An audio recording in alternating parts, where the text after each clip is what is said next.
नमस्कार. पुन्हा एकदा तुम्हा सर्वांचं आपल्या ॲस्पिरंट ड्रीम कॉर्नर या ऑनलाईन प्लॅटफॉर्मवरती स्वागत आहे. गेले 4 वर्ष आपण चालू घडामोडीचा अभ्यास करत असताना ऑडिओ स्वरूपात असेल किंवा प्रेडिक्शन स्वरूपात आपण अभ्यास करत आलेलो आहोत. बट आता यावर्षी आपण व्हिडिओ स्वरूपात एक चालू घडामोडीची नवीन बॅच लॉन्च करत आहोत.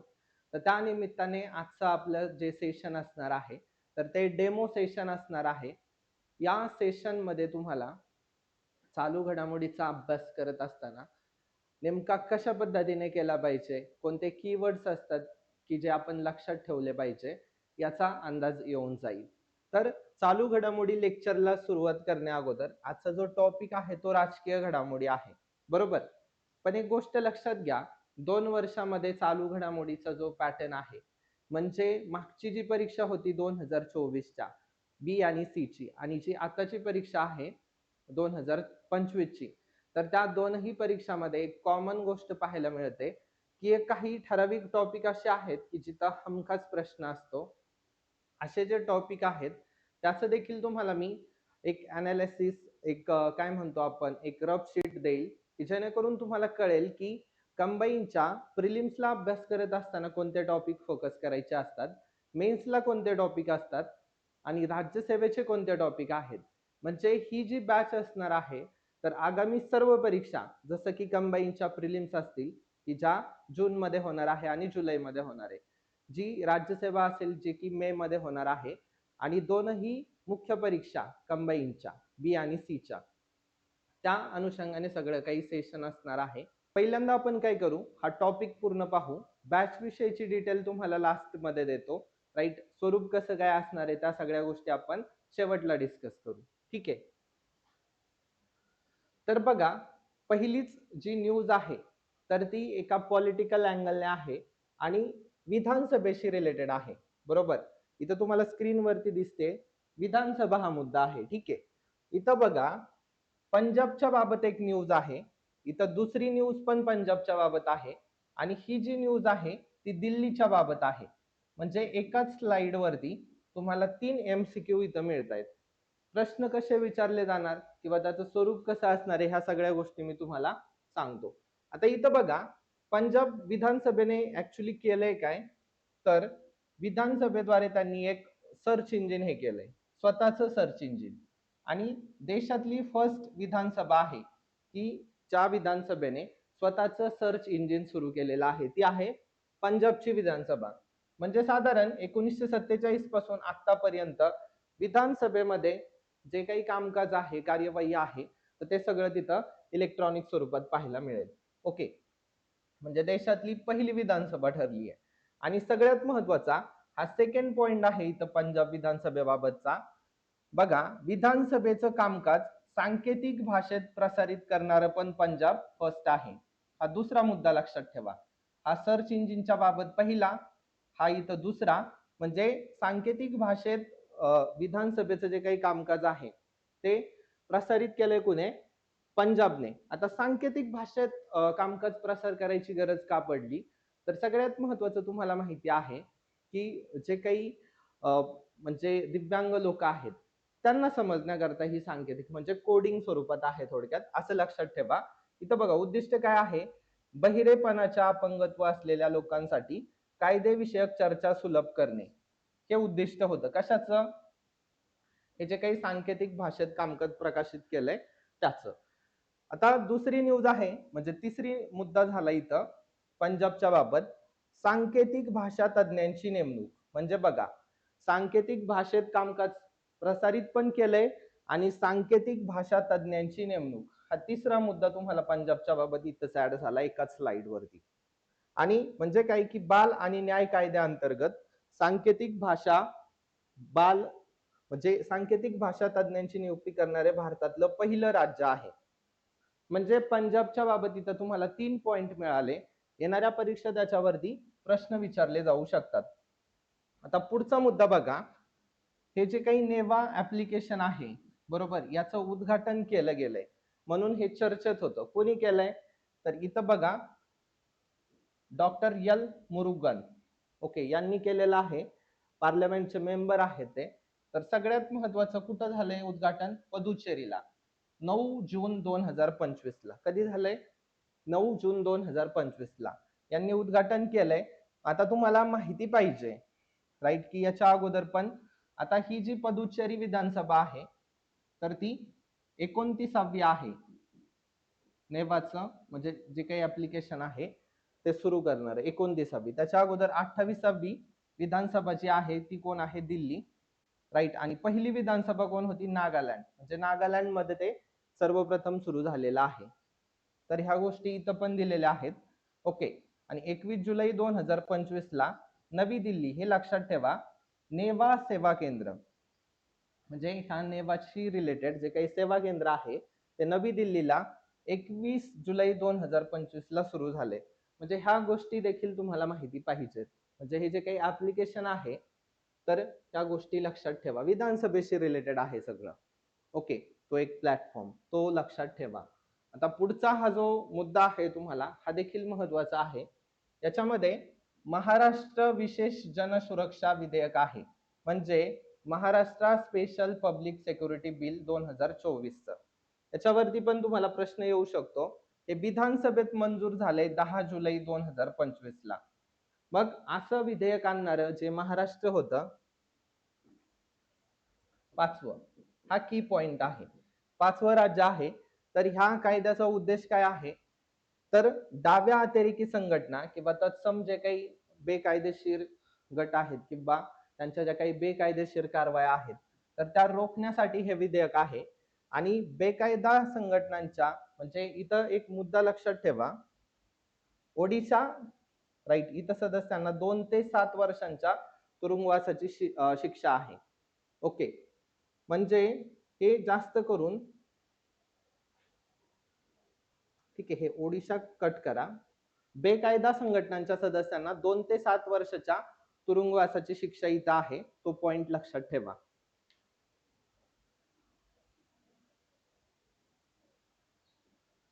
ठीक आहे. म्हणजे काही की पॉइंट फक्त एवढं लक्षात ठेवले तरी चालेल. म्हणजे तुम्हाला एक पॉइंट विचारला जाऊ शकतो शिक्षाच्या बाबत, 2 ते 7 वर्ष आहे. ओके. ही तारीख लक्षात ठेवा, 10 जुलै 2025. हा एक मुद्दा लक्षात ठेवा. महाराष्ट्र 5वं राज्य आहे. आणि उद्देश काय आहे? डाव्या अतिरेकी संघटना किंवा तत्सम बेकायदेशीर गटांच्या कारवाया रोखणे. तो मुद्दा तुम्हाला माहिती पाहिजे. आता जे बॉम्बे हायकोर्टाचे मुख्य न्यायाधीश आहेत तर चंद्रशेखर हे नाव लक्षात ठेवा. त्यांची मुख्य न्यायाधीश म्हणून नेमणूक झालेली आहे. म्हणजे तुम्हाला हे पिक्चर याच्यामुळे दिलंय की तुम्हाला त्या गोष्टी लक्षात राहतील. तर 5 सप्टेंबर 2025 ला मुंबई उच्च न्यायालय तिथं नियुक्ती झालेली आहे. त्यांना राज्यपाल जे होते तत्कालीन CP राधाकृष्णन यांनी शपथ दिली. तर कितवे आहेत हे जास्त विचारलं जातं. 49वे मुख्य न्यायाधीश आहे. 49 रँक लक्षात ठेवा.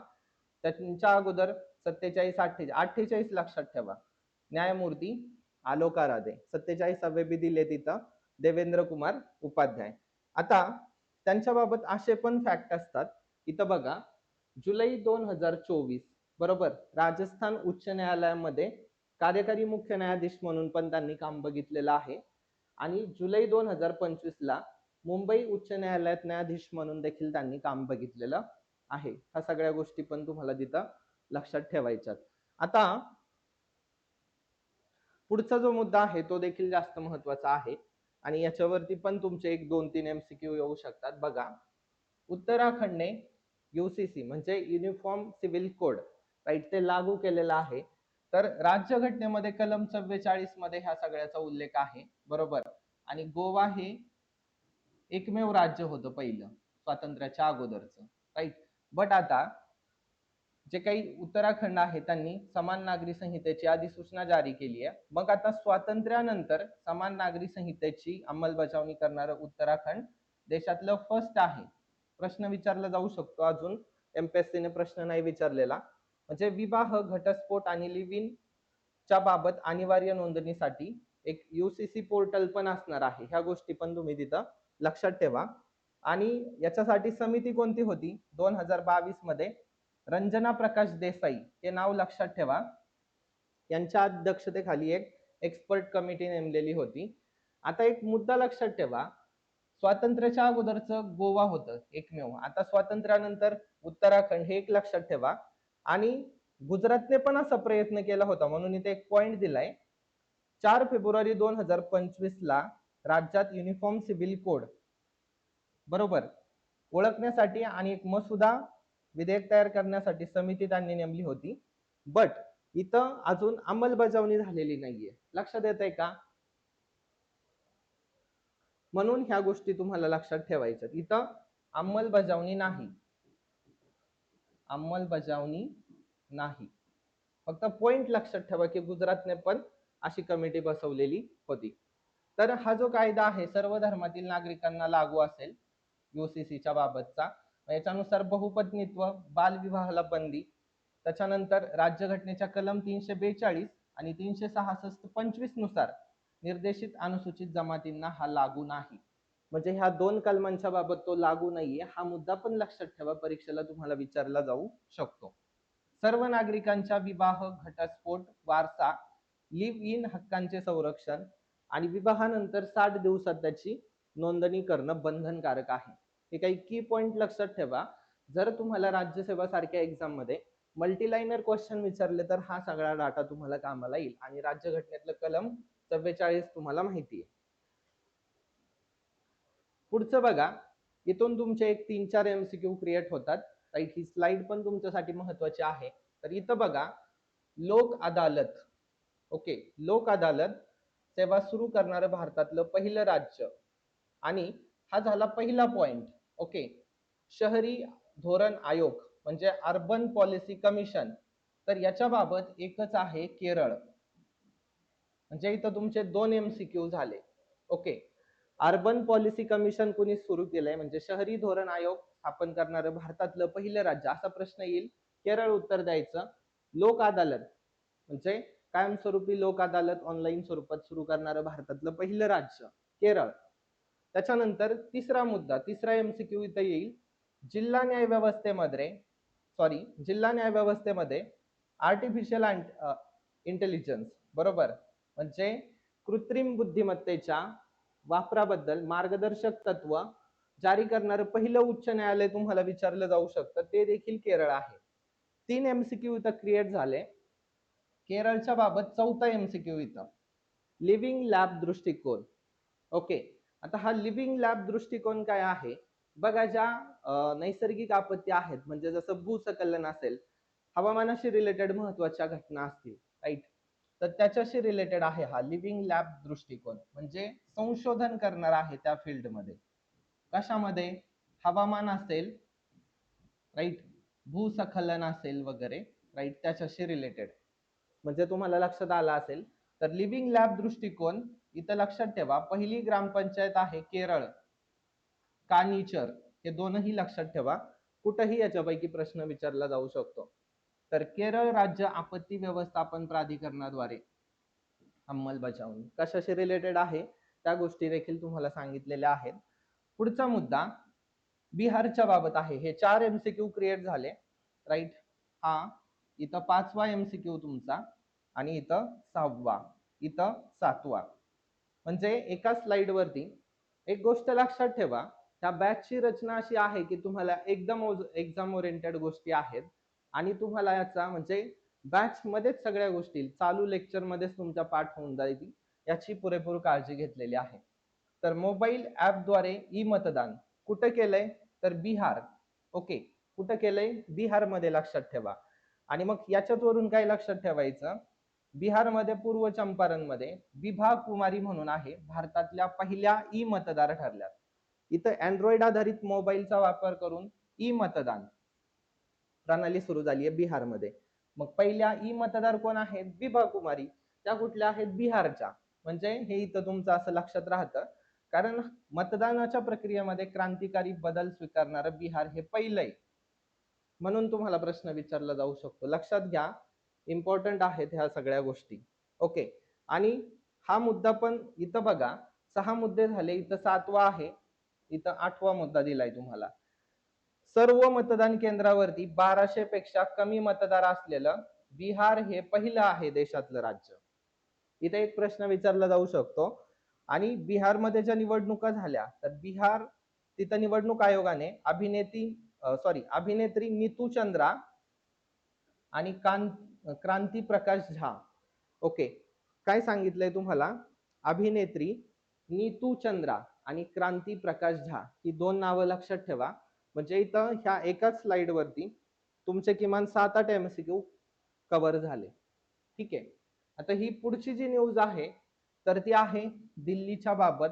या आहेत रेखा गुप्ता, दिल्लीच्या मुख्यमंत्री ठरल्यात त्या आणि पहिल्यांदाच आमदार झालेल्या आहेत, त्या भाजपच्या नेत्या आहेत. इथं तुम्हाला कमळ वरून लगेच लक्षात येईल. ओके, म्हणजे सोपा एक फोटो त्याच्यामुळेच घेतलाय. तर दिल्लीच्या एकूणात 9व्या मुख्यमंत्री आहे. कितव्या? 9व्या. त्याच्यानंतर दिल्लीच्या 4थ्या महिला मुख्यमंत्री आहे. महिला म्हटलं की 4थ्या आहेत, हा पॉइंट लक्षात ठेवा. मग आधीच्या सुषमा स्वराज असतील, शीला दीक्षित असतील, आतिशी मार्लेना ज्या आपच्या रिसेंटच्या होत्या त्यांच्या अगोदरच्या, त्या देखील तुम्हाला माहिती पाहिजेत.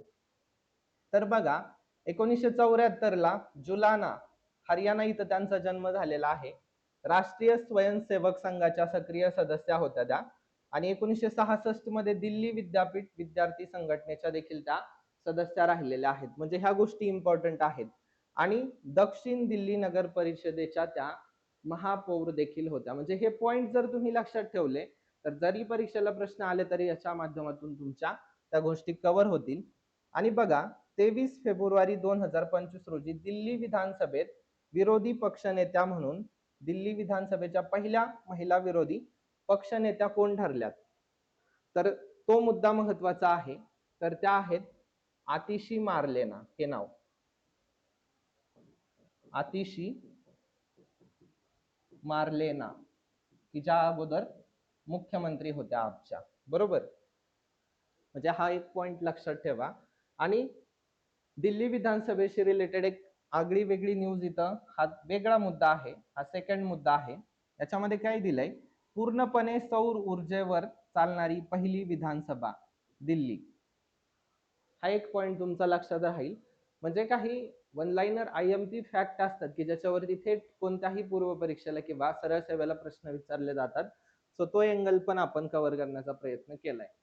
आता पुढची जी न्यूज आहे, तर ही पुढची जी न्यूज आहे, एक मिनिट. तर इथं बघा पुढची न्यूज आहे दिनेश वाघमारे. ठीक आहे, राज्य निवडणूक आयुक्त, बरोबर.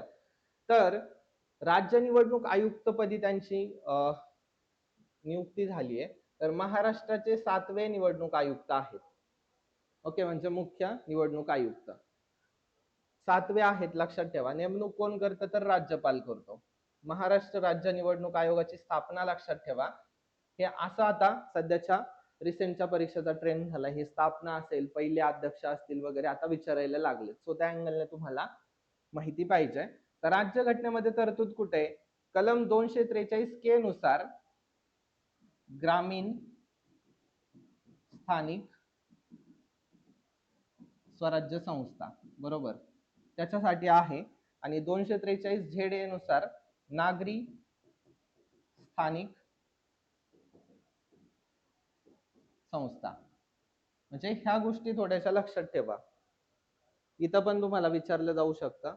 आता राज्य निवडणूक आयोग जो काही आहे, बरोबर, तो जिल्हा परिषद असेल, पंचायत समिती असेल, ग्रामपंचायती असेल, नगरपालिका आणि महानगरपालिका यांच्या निवडणुका घेण्याची जबाबदारी आहे. आणि जो मेन निवडणूक आयोग आहे, तो कुणाकुणाच्या निवडणुका घेतो याच्यावरती देखील आयोगाने प्रश्न विचारलाय आणि इथं देखील आयोगाने प्रश्न विचारलाय. तुम्हाला असा प्रश्न विचारला जाऊ शकतो की पहिले कोण आहेत, तर DN चौधरी आहेत. महाराष्ट्रचे पहिले निवडणूक आयुक्त जे काही आहे ते DN चौधरी. UPS मदान होते, पण आता 7वे कोण आहेत, दिनेश वाघमारे. 6वे कोण होते, UPS मदान. एवढं लक्षात ठेवलं तरी तुमच्या त्या गोष्टी सहज टॅकल होऊन जातील. आता पुढे बघा, हे आहेत ज्ञानेश कुमार, हे आहेत मुख्य निवडणूक आयुक्त 26वे. कितवे आहेत, 26वे मुख्य निवडणूक आयुक्त. तो मुद्दा तुम्ही तिथे लक्षात ठेवला पाहिजे. तर त्यांचा कार्यकाळ 29 पर्यंत असेल, 26 जानेवारी 2029 पर्यंत त्यांचा कार्यकाळ असणार आहे. तर जानेवारी 2024 मध्ये केंद्रीय सहकार सचिव म्हणून त्यांनी काम बघितलंय. मार्च 2024 मध्ये निवडणूक आयुक्त म्हणून त्यांची नियुक्ती झाली होती आणि आता मुख्य निवडणूक आयुक्त म्हणून त्यांची नेमणूक झालेली आहे. तर जीएस मध्ये बघा, हा तुमचा बेस आहे. याच्यावरती जीएस मध्ये तुम्हाला प्रश्न विचारला जातो. करंट मध्ये नाही आला तरी इकडे येतो. निवड समिती लक्षात ठेवा, विचारली जाते तुम्हाला. तर निवड समितीमध्ये पंतप्रधान अध्यक्ष असतात, लोकसभेतील विरोधी पक्ष नेते असतात आणि पंतप्रधानाद्वारे नामनिर्देशित केंद्रीय मंत्री. म्हणजे निवड समितीमध्ये कोण कोण असतंय ह्या गोष्टी देखील तुम्हाला माहिती पाहिजेत. त्याच्यावरती देखील प्रश्न विचारला जातो. पहिले मुख्य निवडणूक आयुक्त जे आहेत ते आहेत सुकुमार सेन. हा मुद्दा तुम्ही लक्षात ठेवला पाहिजे. आणि पहिल्या महिला कोण आहेत? PS रमादेवी. म्हणजे हे जे दोन फॅक्ट आहेत, कोणत्याही सरळ सेवाला विचारले जातात किंवा आता आयोगाचा पण MPSCचा जर ट्रेंड पाहिलं सध्याच्या पूर्व परीक्षांचा, तर अशा स्वरूपाचे प्रश्न सुरू झालेत. सो आपलं प्रिपेअर राहणं कधी पण फायदेशीर आहे. आता पुढे बघा, हे जे काही मॉडेल युथ ग्रामसभा आहे याच्यावरती तुम्हाला विचारलं जाऊ शकतं. PIB वरून डाटा घेतलेला आहे. इथं बघा, सगळ्यात महत्वाचं पंचायत राज मंत्रालय जे काही आहे त्यांनी ह्या सगळ्या सुरू केला. तर इथं उद्देश काय आहे, तर बघा, शिक्षण मंत्रालयाचा पण इथं सपोर्ट आहे आणि आदिवासी व्यवहार मंत्रालयाच्या सहकार्याने काय केलंय, एक अशी नवीन पिढी तयार करायची की जी माहितीपूर्ण, जबाबदार आणि सक्रिय असेल. मॉडेल युथ ग्रामसभाच्या माध्यमातून म्हणजे थोडक्यात विद्यार्थ्यांना पंचायत राजचं व्यवहारिक ज्ञान द्यायचं आहे. तो मुद्दा याच्या माध्यमातून आहे. इथं हे विचारलं जाऊ शकतं, सुमारे 1100 शाळांमध्ये हा उपक्रम राबवला जाणार आहे. बरोबर, म्हणजे निवडलेल्या शाळांमध्ये नमुना ग्रामसभा, म्हणजे ग्रामसभा कशा कार्य करतात किंवा त्याचं एक मॉडेल तिथं त्यांना सादर केलं जाईल. 9वी ते 12वीच्या विद्यार्थी याच्यामध्ये समाविष्ट असतील. आणि इथं बक्षीस पण आहे. ज्यांचा पहिला क्रमांक येईल त्यांना 1 कोटी आहे, द्वितीय क्रमांकाला 75 लाख आहे आणि तृतीय क्रमांकाला 50 लाख आहे. सो ह्या गोष्टी आहेत इथं लक्षात ठेवा. हे जे इकडं मुद्दे आहेत तेच इथं आहेत, बाकी काहीच नाही. बट हे मॉडेल युथ ग्रामसभा लक्षात ठेवा. हे सगळे पॉइंट इथं तुम्हाला माहिती पाहिजे. त्यानंतर बघा, आता एक महत्वाची घडामोड अशी आहे की राष्ट्रीय आणीबाणी. बरोबर, म्हणजे इमर्जन्सीला 50 वर्ष झालेले आहेत. सो जे काही 3 प्रकारच्या आणीबाणी आहेत तिथेही तुम्हाला जीएस मध्ये प्रश्न येऊ शकतो किंवा करंट ह्या सगळ्या ज्या काही गोष्टी आहेत त्या आपण बघू. आपण 50 वर्ष झालेत बघा. 25 जून 1975 बरोबर देशात आणीबाणी लागू करण्यात आलेली होती. तर इथं बघा 2024 मध्ये 25 जून हा जो काही दिवस आहे संविधान हत्या दिन म्हणून घोषित केलेला आहे गव्हर्नमेंटने. तो मुद्दा देखील तुम्ही लक्षात ठेवला पाहिजे. ठीक आहे. आणि सगळ्यात महत्वाचा मुद्दा असा आहे की कालावधी जो आहे, बरोबर, कालावधी किती होता, तर कालावधी आहे 25 जून 1975 ते 21 मार्च 1977. कारण दिलं होतं अंतर्गत अशांतता. राईट. घोषणा केली होती फखरुद्दीन अली अहमद, तत्कालीन राष्ट्रपती, आणि इंदिरा गांधींचं सरकार होतं, सगळ्यांना माहिती आहे, ते काही सांगायची देखील गरज नाही. बट इथं बघा, जीएस चा जो बेस आहे, कधी पण करंट करत असताना एक गोष्ट लक्षात ठेवा, असे काही मुद्दे आले ना त्याचा जीएस मधला पण डाटा करून ठेवायचा. कारण ऑब्वियस पेपर जो हे होत असतो, प्रिपेअर होत असतो, तर तो ह्या सगळ्या गोष्टींना समोर धरूनच ते रेडी करतात. आणीबाणी बघा, भाग 18 मध्ये 352 ते 60 मध्ये आणीबाणीच्या बाबतच्या तरतुदी आहेत. आणि 3 प्रकार आहेत. एक राष्ट्रीय आणीबाणी म्हटलं की कलम 352, राष्ट्रपती राजवट म्हटलं की 356, वित्तीय आणीबाणी म्हटलं की कलम 360. याचे 3 मुद्दे आहेत, राष्ट्रपती म्हणजे राष्ट्रीय आणीबाणी, राजवट आणि वित्तीय आणीबाणी. त्याच्याबाबत हे सगळे फॅक्ट पाठ पाहिजे. राष्ट्रीय आणीबाणी बघूया. घोषणा कोण करतं? राष्ट्रपती. बरोबर. कारण काय आहेत? युद्ध, परकीय आक्रमण किंवा सशस्त्र उठाव. मग संसदेची मान्यता घोषणेपासून 1 महिन्यात तिथं केली जाते. संसदेत जे बहुमत आहे, विशेष बहुमत लागतं दोन्ही पण सभागृहामध्ये, लोकसभा आणि राज्यसभा. कालावधीत वाढ एका वेळी 6 महिन्याने करता येते, ह्या गोष्टी आपल्याला माहिती आहेत.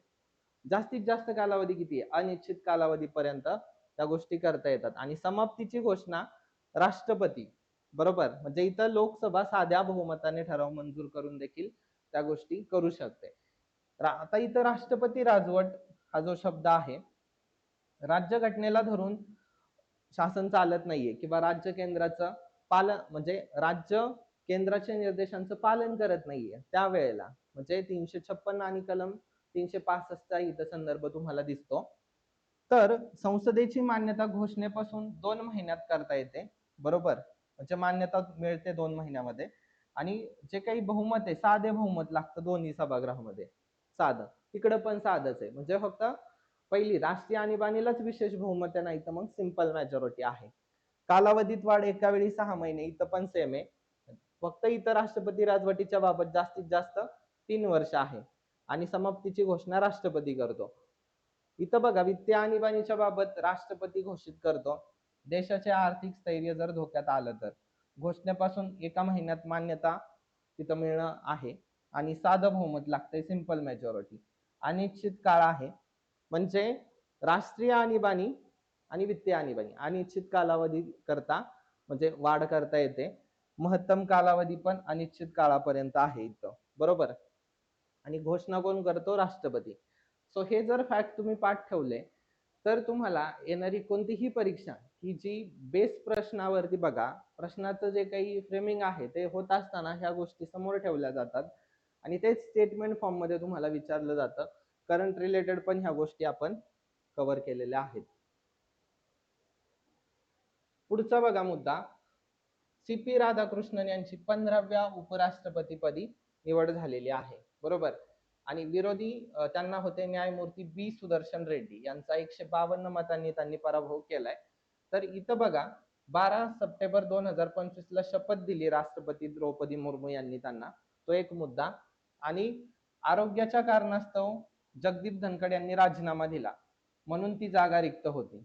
तर आता एक गोष्ट लक्षात ठेवा, डॉक्टर सर्वपल्ली राधाकृष्णन आणि आर व्यंकटरमण यांच्यानंतर तामिळनाडूतले ते तिसरे नेते आहेत, हा मुद्दा तुम्हाला माहिती पाहिजे. त्यांचं पूर्ण नाव चंद्रपुरम पोन्नुस्वामी राधाकृष्णन. आता हे काही फॅक्ट आहेत की जे तुम्हाला पाठच पाहिजेत. याच्यामध्ये इथं बघा, महाराष्ट्र मध्ये जुलै 2024 पासून सप्टेंबर 2025 पर्यंत ते होते, बरोबर. झारखंड मध्ये जुलै 23 ते जुलै 2024 पर्यंत होते. म्हणजे हे 2 मुद्दे लक्षात ठेवा. राज्यपाल म्हणून त्यांनी काम केले, राज्यपाल म्हणून, ओके. तर कोंगू वेल्लार गोंडूर समुदायातले ते नेते आहेत, तो मुद्दा लक्षात ठेवा. पचई तमिळन म्हणजे खरा तामिळ म्हणून त्यांना ओळखलं जातं, हा पण पॉइंट किंवा त्यांची अशी ओळख आहे, लक्षात ठेवा. आणि टेबल टेनिस मध्ये कॉलेज चॅम्पियन होते ते. म्हणजे ह्या गोष्टी तुमच्या तिथं लक्षात आल्या पाहिजेत. आता हा जो मुद्दा आहे उपराष्ट्रपतींच्या बाबतचा, पहिले डॉक्टर सर्वपल्ली राधाकृष्णन आहे, दुसरे डॉक्टर झाकीर हुसेन आहे. किमान पहिले 1-2 तरी माहिती असू द्या, राईट. कधी कधी तुम्हाला मेन्सला तो क्रम लावा उपराष्ट्रपतींचा, कालानुक्रम, ते पण विचारलं जातं. सो इथं पूर्ण दिलेत सगळे, बट शेवटचे जगदीप धनखड होते आणि आता 15वे कोण आहेत? सी.पी. राधाकृष्णन. लक्षात येतंय का? म्हणजे हे जीएसचा आपण इथं टच तुम्हाला देण्याचा प्रयत्न केलाय. ठीक आहे. आता हे बघा, लोकपालच्या बाबत ही न्यूज आहे, खूप इम्पॉर्टंट आहे. कारण काय झालंय, Lokpal of India adopt a new motto, म्हणजे त्यांनी नवीन ब्रीद वाक्य हे केलंय. तर ते काय आहे? इम्पॉवर सिटीजन्स, एक्सपोज करप्शन. म्हणजे नागरिक सशक्तीकरण, नागरिक सशक्तीकरण, भ्रष्टाचार उजागीकरण. ठीक आहे, मराठीत अर्थ असा होतो, लक्षात ठेवा. नागरिक सशक्तीकरण, भ्रष्टाचार उजागीकरण, म्हणजे भ्रष्टाचाराचं निर्मूलन करायचं, असं ते लक्षात ठेवा. हे नवीन ब्रीद वाक्य आहे. तुम्हाला IMP आहे, कुठल्याही परीक्षेला प्रश्न विचारला जाऊ शकतो. बट आता मुद्दा तुम्हाला असा माहिती पाहिजे, जीएस मध्ये 2 मुद्दे इथं तुम्हाला देण्याचा प्रयत्न केलाय. बघा, लोकपाल आणि लोकायुक्त अधिनियम जो कायदा आहे 2013चा आहे, पण अंमलबजावणी 16 जानेवारी 2014 आहे. हे 2 मुद्दे इथं तयार झाले. आता इथं रचना बघा, एक अध्यक्ष, माजी सरन्यायाधीश किंवा सर्वोच्च न्यायालयाचे न्यायाधीशाच्या मध्ये असतात आणि 8 सदस्य असतात. मग 8 सदस्यामध्ये 4 न्यायिक आणि 4 गैर न्यायिक. इथं बघा, अशा स्वरूपात रचना आहे. आणि एकूण सदस्यांपैकी किमान 50% सदस्य SC ST OBC महिला आणि अल्पसंख्याक या गटामधून पाहिजेत असं त्यांचं आहे. मग पहिले अध्यक्ष पिनाकी चंद्र घोष, त्या यांच्यावरती पण प्रश्न आला होता कंबाईनच्या 2020च्या प्रिलिम्स मध्ये.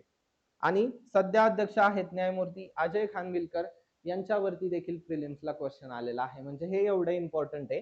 आता निवड समिती जी असता बेस, याच्यावरती पण तुम्हाला विचारलं जाऊ शकतं कोण कोण असतं याच्यामध्ये.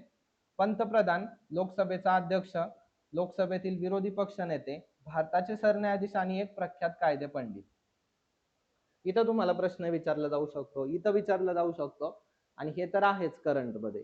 ह्या सगळ्या गोष्टी तुम्हाला माहिती पाहिजेत. आता पुढे बघा, राष्ट्रपती राजवट.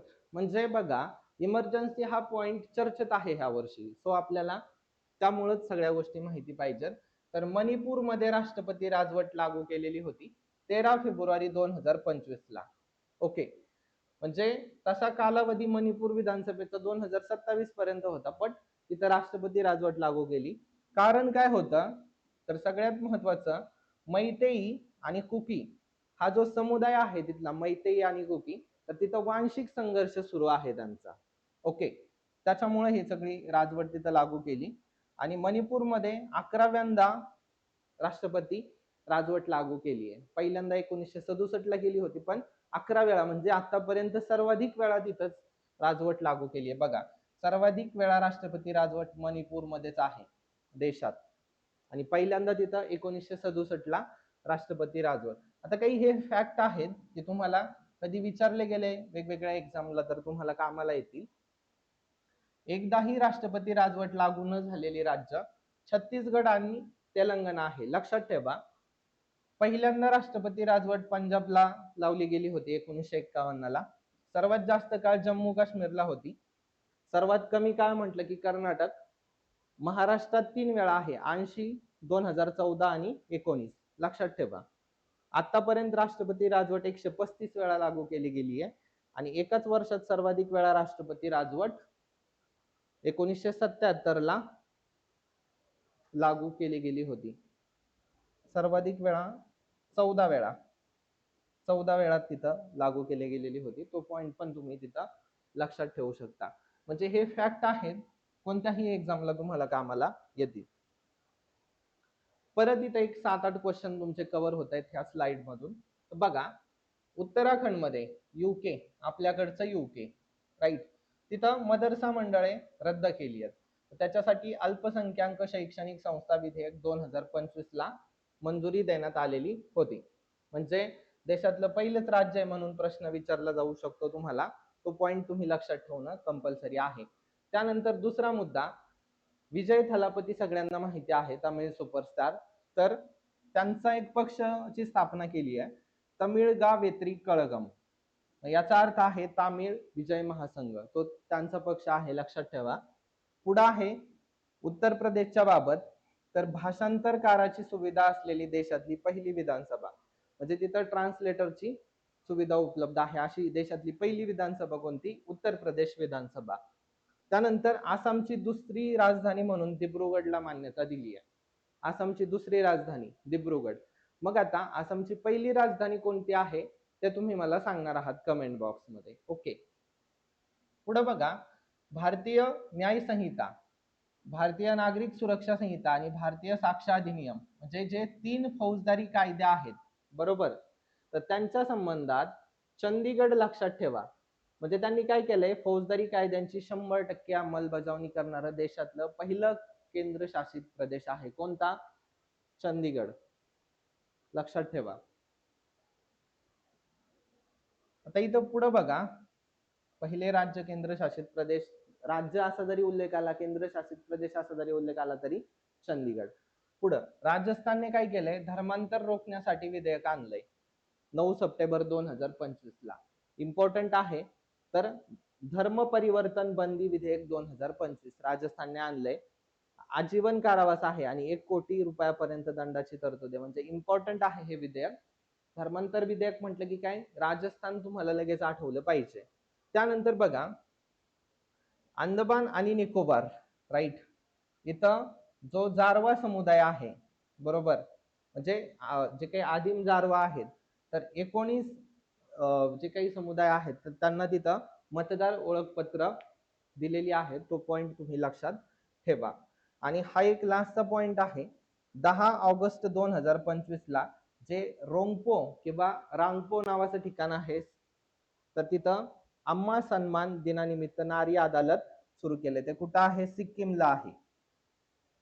तो एक पॉइंट लक्षात ठेवा. म्हणजे इथं तुम्हाला एक 1 2 3 4 म्हणजे एक 7 8 क्वेश्चन तुमचे कव्हर होतील. ठीक आहे. आता इथं विभागीय परिषदा हा मुद्दा देखील या वर्षी चर्चेत होता. तर विभागीय परिषदांच्या बाबत एक मुद्दा लक्षात घ्या. तो असा आहे, पश्चिम विभागीय परिषदेची बैठक केंद्रीय गृहमंत्री अमित शहा यांनी 22 फेब्रुवारी 2025 रोजी पुणे येथे त्यांच्या अध्यक्षतेखाली झाली होती. 27वी परिषद होती ही. तर पुण्यामध्ये पहिल्यांदाच झाली आहे, त्याच्यामुळे विचारलं जाऊ शकतं. तशी महाराष्ट्रामध्ये 8व्यांदा झाली आहे, राईट. कारण मुंबईत 7 वेळा ही परिषद झाली आहे, पण पुण्यात पहिल्यांदा झाली आहे, राईट. लक्षात ठेवा. तर पश्चिम विभागीय परिषदेमध्ये गुजरात, गोवा, महाराष्ट्र, दादरा नगर हवेली आणि दमन आणि दीव हे देखील जीएस मध्ये विचारलं जाऊ शकतं की कोणकोणत्या राज्य केंद्रशासित प्रदेशांचा समावेश आहे. विभागीय परिषदांच्या बाबत इथं बघा, इम्पॉर्टंट पॉइंट आहेत की याच्यावरती तुम्हाला प्रश्न कव्हर होईल तुमचा परीक्षेमध्ये. ठीक आहे. तर बघा, विभागीय परिषद जी आहे घटनात्मक नाहीये, वैधानिक संस्था आहे. हा पॉइंट लक्षात ठेवा. घटनात्मक नाही, वैधानिक आहे. सध्या 6 परिषदा आहेत, राईट. तर त्या तुम्हाला माहिती पाहिजे. 6वी ईशान्य पूर्व विभागीय परिषद कायदा 1971, जी की 1972 ला स्थापन झाली. तर इथं रचना जी आहे, अध्यक्ष केंद्रीय गृहमंत्री असतात, सदस्य त्या विभागातील राज्यांचे मुख्यमंत्री असतात, राईट. म्हणजे तो मुद्दा. आणि प्रत्येक राज्याचे 2 मंत्री असतात. विभागातील केंद्रशासित प्रदेशाचा प्रशासक सल्लागार म्हणून तिथं असतो. तो पॉइंट लक्षात ठेवा. आणि नीती आयोगाचे नामनिर्देशित सदस्य, राज्यांचे मुख्य सचिव वगैरे या सगळ्या गोष्टी आहेत, विकास आयुक्त वगैरे. पण एक उपाध्यक्ष कोण असतो? तर राज्यांच्या मधून मुख्यमंत्री 1 वर्षाच्या आळीपाळीने उपाध्यक्ष असतो. याच्यावरती तुम्हाला प्रश्न विचारलेले आहेत. बाकीच्या बेसिक गोष्टी तुम्हाला माहिती आहेत. ठीक आहे. आता तेलंगणाशी रिलेटेड हा मुद्दा बघा. तेलंगणामध्ये एससीचं वर्गीकरण, राईट. म्हणजे याच्यावरती तुम्हाला प्रश्न विचारला जाऊ शकतो. तर अनुसूचित जातींच्या वर्गीकरणाची अंमलबजावणी करण्याची अधिसूचना डॉक्टर बाबासाहेब आंबेडकरांच्या जयंतीचं औचित्य साधून 14 एप्रिल 2025 रोजी इथं प्रसिद्ध करण्यात आलेली आहे. तर तेलंगणा हे पहिलं राज्य ठरलंय. सो प्रश्न विचारला जाऊ शकतो. अध्यक्ष म्हणजे या आयोगाचे अध्यक्ष होते न्यायमूर्ती शमीम अख्तर. न्यायमूर्ती शमीम अख्तर हे नाव लक्षात ठेवा. आणि हरियाणानं सुद्धा, हरियाणाच्या बाबत एक लक्षात ठेवा, हरियाणानं सुद्धा अनुसूचित जातींचं उपवर्गीकरण करण्यासाठी एक धोरण आणलं होतं, पण त्याची अंमलबजावणी झालेली नाही. म्हणून पहिलं कोण आहे? तेलंगणा आहे. हरियाणाने यांच्या अगोदर आणलं होतं, पण त्याची अंमलबजावणी झालेली नाही, म्हणून हे पहिलं आहे. आता पंचायत राज मंत्रालयाने बघा, ग्रामसभाच्या कामकाजाची नोंदणी अधिक सोपी, पारदर्शक आणि कार्यक्षम बनवण्यासाठी सभासार AI नावाचं एक साधन सुरू केलंय. तर हे जे आहे भारत सरकारच्या भाषिणी प्लॅटफॉर्मवरती तयार केलंय. आणि याचा पहिला वापर त्रिपुरामध्ये केला गेलाय. नॉर्थ ईस्ट मध्ये पहिला वापर कुठे केलाय? त्रिपुरा. हे लक्षात ठेवा, हे विचारलं जाईल तुम्हाला. आणि कोणतं साधन आहे? सभासार AI. इथं ग्रामसभेसाठी आहे, लगेच लक्षात येतो तुमच्या. म्हणून पिक्चरच्या माध्यमातून तुम्हाला जास्त गोष्टी लक्षात राहतील, म्हणून त्या स्वरूपात आपण कंडक्ट करतोय. आता बघा, काही निर्णय असतात की ज्याच्यावरती बघा, आताला जी ग्रुप सी ची प्रिलिम झाली रिसेंटची, त्याच्यावरती अशा निर्णयांवरती प्रश्न आलाय. सो आपण कोणताही मुद्दा हे करणार नाही, मिस करणार नाही, की जेणेकरून तुम्हाला परीक्षेत प्रश्न येईल आणि आपण तो घेतलेला नसेल. तर बघा, चांगले रस्ते हा मूलभूत अधिकार, सुरक्षित मोटार योग्य आणि सुस्थितीत रस्ते मिळणे हा मूलभूत अधिकाराचा एक भाग आहे, असं सुप्रीम कोर्ट म्हटलंय. कोणता खटला आहे? रामकुमार विरुद्ध मध्य प्रदेश राज्य. लक्षात ठेवा. आणि निकालानुसार काय सांगितलंय? सुरक्षित आणि सुस्थितीत असलेल्या रस्त्यांपर्यंत पोहोच मिळवणे हा भारतीय राज्यघटनेच्या कलम 21 अंतर्गत येणाऱ्या जीवनाच्या हक्काचा अविभाज्य भाग आहे. म्हणजे कलम 21 चा इथं संदर्भ लक्षात ठेवा, हे विचारलं जाऊ शकतं. खटला लक्षात ठेवा आणि हे मेन वाक्य. राईट, याच्या व्यतिरिक्त काही नाही. दुसरा एक खटला आहे, डिजिटल प्रवेश हा पण मूलभूत हक्क आहे. तर 30 एप्रिल 2025 ला अमर जैन विरुद्ध केंद्र राज्य सरकार. हे मेन्सला खूप महत्वाचं आहे बरं का, तुम्हाला परत रिपीट होईल, विचारल्या जातील गोष्टी. सो ई गव्हर्नन्स आणि कल्याणकारी वितरण प्रणालीमध्ये समावेशक आणि अर्थपूर्ण डिजिटल प्रवेश म्हणजे डिजिटल ऍक्सेस हा राज्यघटनेच्या कलम 21 अंतर्गत जीवन आणि स्वातंत्र्याच्या मूलभूत अधिकाराचा भाग आहे. म्हणजे दोनही खटले कलम 21 शी रिलेटेड आहे. कॉमन गोष्ट तुम्हाला कळाली, कलम 21 म्हणजे कलम 21 असेल, कलम 19 असेल, कलम 20 असेल, इथं खूप फसवण्यासारख्या गोष्टी आहेत. राईट, कलम 32 असेल, तुम्हाला त्या गोष्टी वारंवार विचारल्या जातात. आता बघा, विधानसभा निवडणुकीपासून इलेक्ट्रॉनिक मतदान यंत्रावरील मतपत्रिकांवर उमेदवारांचे रंगीत फोटो प्रदर्शित केले जातील असं बिहार मध्ये डिक्लेअर केलं गेलंय निवडणूक आयोगाने. सो तो एक मुद्दा तिथं तुम्ही लक्षात ठेवा. आता पुढं जे काही चीफ जस्टिस ऑफ इंडिया आहेत, राईट, तर 52वे सरन्यायाधीश भूषण गवई, बरोबर, लक्षात ठेवा. तर त्यांनी हिंदी भाषेत शपथ घेतली, हा मुद्दा पण लक्षात ठेवा, 14 मे 2025 ला. तर न्यायमूर्ती के जी बालकृष्णन यांच्या नंतर न्यायमूर्ती गवई हे सरन्यायाधीश पदावर विराजमान होणारे दुसरे दलित समुदायातील व्यक्ती आहेत, तो मुद्दा लक्षात ठेवा.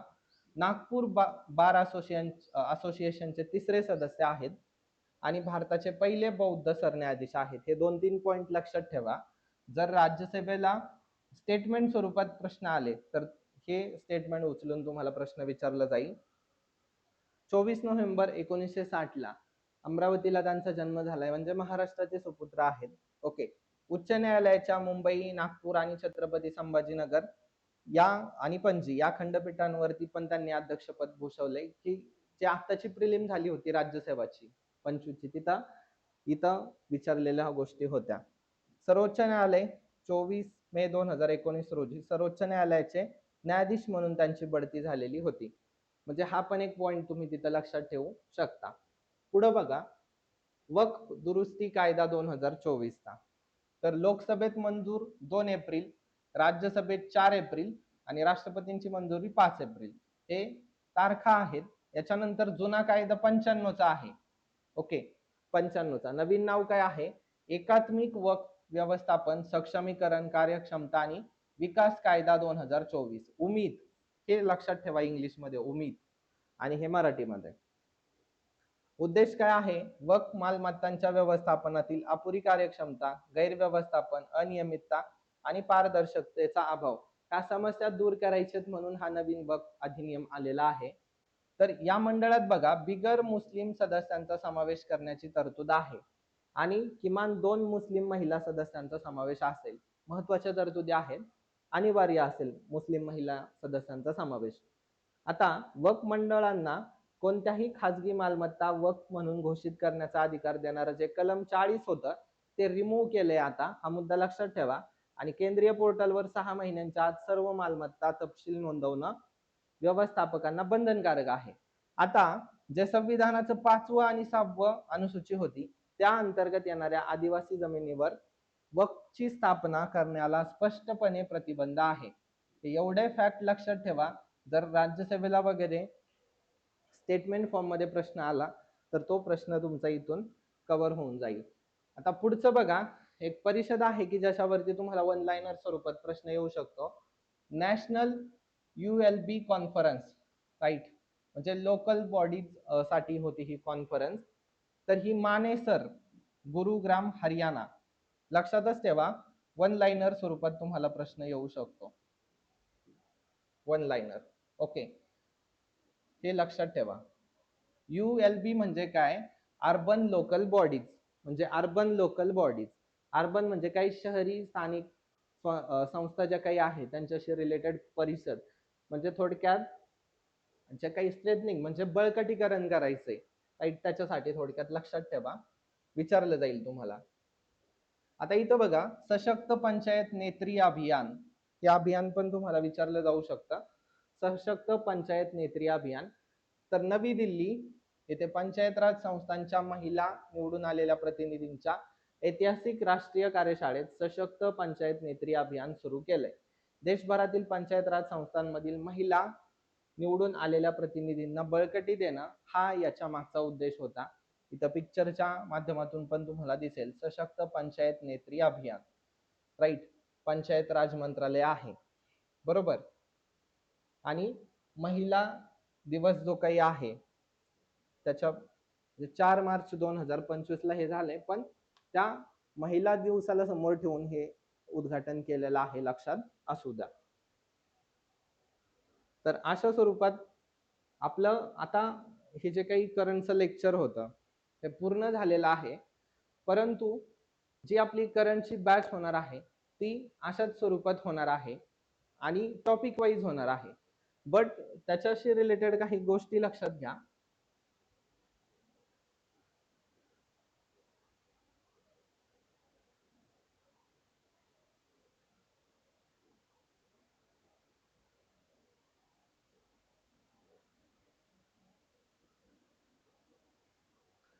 आपली ही जी बॅच आहे चालू घडामोडी 2026 ची, तर त्या रिलेटेड एक मिनिट.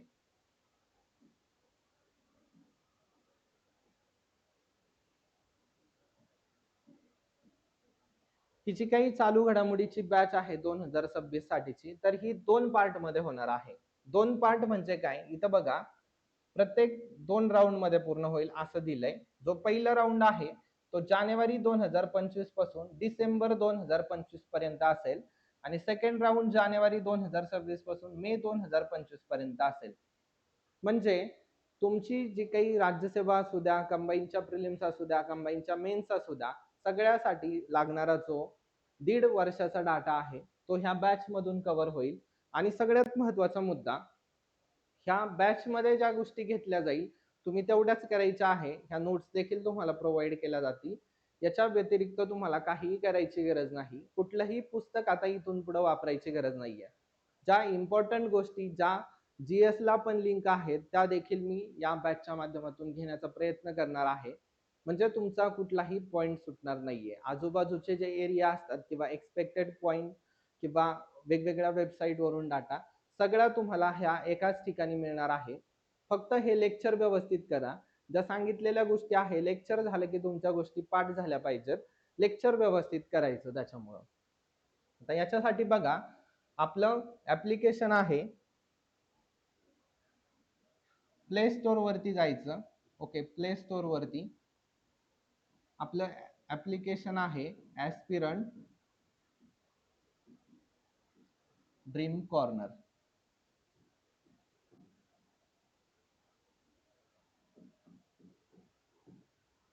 ओके, तर इथं जाऊन तुम्ही ही बॅच घेऊ शकता. आणि जर काही तुम्हाला अडचण आली, हा माझा नंबर आहे, याच्यावरती तुम्ही मेसेज करू शकता. ठीक आहे. म्हणजे आणि सगळ्यात महत्वाचं की बॅच साधारणतः पुढच्या महिन्यात ऑलमोस्ट कंप्लीट झालेलीच असेल. म्हणजे जो आतापर्यंतचा डाटा आहे जानेवारी फेब्रुवारी पर्यंतचा तो तिथपर्यंत कव्हर होईल. कारण सेकंड राऊंड करावाच लागणार आहे आपल्याला, बरोबर. कारण पुढचा जे काही 4-5 महिने आहेत अजून त्या घडामोडी घडायच्यात, बरोबर. आणि मग त्या आपल्याला घ्यायच्यात, हा फरक आहे. म्हणून 2 राऊंड मध्ये आहे. पहिला राऊंड तुम्हाला लवकर पूर्ण करून देणार. पहिला राऊंड शक्यतो पुढच्या महिन्यापर्यंत कंप्लीट होईल ऑलमोस्ट, जेणेकरून तुम्हाला ह्या घडामोडी रिवाइज करता येईल. आणि सेकंड राऊंड आपण मग जसा जसा अपडेटेड घडामोडी येत आहेत त्या हे करून नंतर आपण घेणार आहोत एक ब्रेक घेऊन. तर ह्या अशा स्वरूपात सगळ्या गोष्टी असणार आहेत. तुम्हाला अनलिमिटेड व्ह्यूज असतील. नोट्स पण ह्या ज्या आपण इथं पीपीटी फॉर्म मध्ये घेतोय त्या नोट्स पण तुम्हाला प्रोव्हाइड केल्या जातील. आणि 8 महिने साधारणतः कालावधी असेल. म्हणजे फ्यूज अनलिमिटेड आहे, राईट. तुम्ही 8 महिने याची व्हॅलिडिटी असेल. म्हणजे 8 महिने म्हणजे साधारणतः ऑगस्ट पर्यंत आहे. म्हणजे तुमच्या प्रिलिम्स मेन्स सगळं होऊन जाते तोपर्यंत व्हॅलिडिटी ठेवलेली आहे. आणि दुसरा मुद्दा, राईट, अँड्रॉइड असेल किंवा पीसी लॅपटॉप असेल तर लॅपटॉप वरती देखील आपलं ऍप आहे. ओके, त्याची लिंक पण तुम्हाला दिली जाईल. ऍप लॅपटॉपची पण लिंक आहे आणि अँड्रॉइडची पण लिंक आहे आणि iOS ची पण लिंक तुम्हाला आहे. ओके, सगळ्या लिंक तुम्हाला मी शेअर करतो इथं व्हिडिओच्या डिस्क्रिप्शन बॉक्समध्ये. तर तिथून तुम्ही परचेस करू शकता. आणि सगळ्यात महत्त्वाचं की जी 349 रुपये फीज आहे, ओके, तर याच्यामध्ये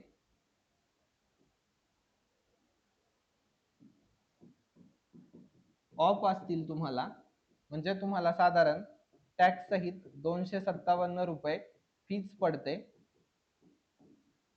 राईट, एवढा मुद्दा लक्षात ठेवा.